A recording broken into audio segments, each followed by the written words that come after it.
жылы да бір 20 сағатта отырған моментім болған. Сіз мені бір ретте қабылдаған жоқсыз. Павел Алексеевич дедіңіз, иә? Неге қабылдамадыңыз сіз маған? Павел Николаевич, жақсы. Мен қателескеніме қатты нетпеймін. Шошынбаймын. Неге сіз мені бір ретте қабылдамадыңыз? А неге сіз ұқпайсыз? Неге сіз ұқпайсыз? Тіретіріңіз. Былай істейік. Сіз бастықсыз. Тіретіріңіз. Мен сөзімді айтып алайын. Мен қазір залансам, кешіріңіз, мен сізді де, мінекей сіздер де мені түсіріп жатыр, что мен де сізді де түсірем. Сондықтан сіз отыра тұрыңыз, балам, мен сізден өте өтінем, отыра тұрыңызшы деп. Үлкен апа ретінде, қазақтың апасы ретінде. А сіз, Павел Николаевич, сіз ба кімсіз, маған бәрібір, е? Сіздің құқыңыз жоқ. Сіз қазір мені түсінбей де отырсыз. Сіздің қандай моралды құқыңыз бар осы орынды, осы лауазымды орында отыруға? Сіз маған айтыңызшы, адам ретінде. Сізді мүмкін парамен қойды, мүмкін. Менің ойым әртүрлі, иә? Бірақ та сіздің өзіңіздің, мен мысал үшін сізге айтайын, 87 жылы Совет заманында орыс тілі болатын бар жерде, иә? Мен болдым Түркістанның Байрамали деген қаласында. 40 күн ғана, өмірімде 40 күн болдым. 40 күнде Совет заманы 87 жыл барлығы орыс тілінде болатын. Мен түркмен тілінде 40 сөз жаттап алдым. 40 сөз. Жай қарапайым адам. Өйткені мен түркмен жерінде жүрдім. Түркменнің ауасын жұттым. Түркменнің ауасымен баламды емдедім. Сіз мұнда, егер осында туып өссеңіз, 32 жыл қазақ заманы, 32 жыл мемлекеттік тіл, қазақ тілі, 32 жылда 32 сөз жаттап алмадыңыз ба? Жаңағын білесіз, 1, 2, 3 дегенді мүмкін, е? Жаңа сәлеметсіз ба, сау болыңыз, тағы да 1-2 сөз. Түкірдіңіз. Мен солай ойлап отырмын. Сондықтан сіз мені қабылдамадыңыз. Сосын қандай сіздің құқыңыз бар? Ана қол астыңызда отырғызып қойған, ана бір сіздің ютубқа қойып қойдым ғой. Я русский, говорите со мной по-русски. Мінеке, ақырын айтқан сөздері осы. Қалай сіз кімдерді отырғызып қойдыңыз? Сіздің моралдық құқыңыз жоқ, заңдық та құқыңыз жоқ осы орында отыруға. Сіздің құқыңыз жоқ. Ана қабылдайсыз тек қана орыс тілділерді.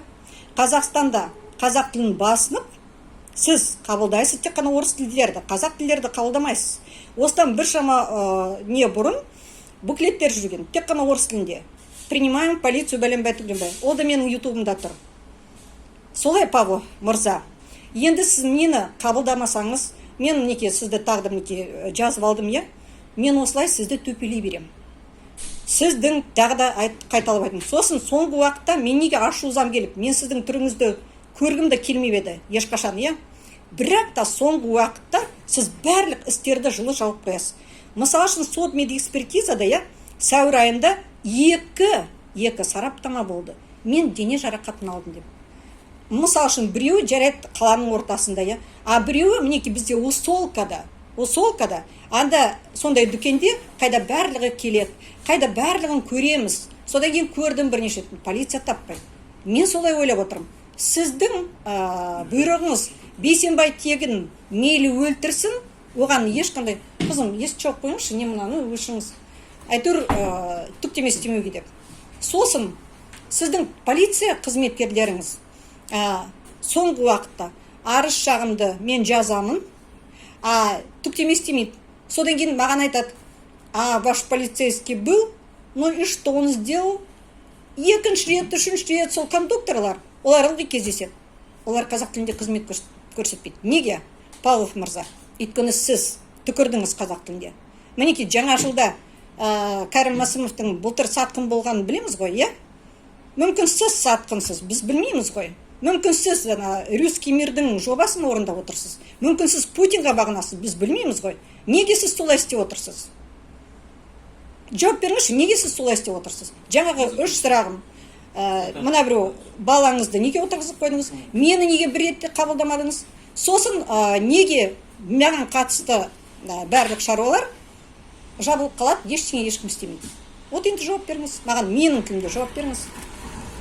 Я начну с того, что я... Жоқ, қазақша. Вы меня послушайте. Жоқ, мен тыңдамаймын. Маған қазақша. Я тогда своему руководству непосредственно объясню. қазақша айтыңыз. Так, жақсы.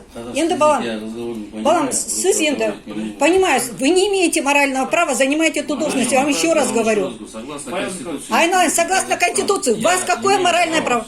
Какое моральное у вас право занимать высокую должность? Принимать только русскоязычных через вашего говорите по-русски. Айналайын, мне сказали. Айналайын, да что вы говорите? Доказательства на ютубе. Павел, я вам еще раз. В ютубта қараңыз Руза Бисенбайтегна. Қараңыз кімді сіз отырғызып қойдыңыз. Это я вам еще раз повторяю. Айналайын, Павлов, вы не имеете права,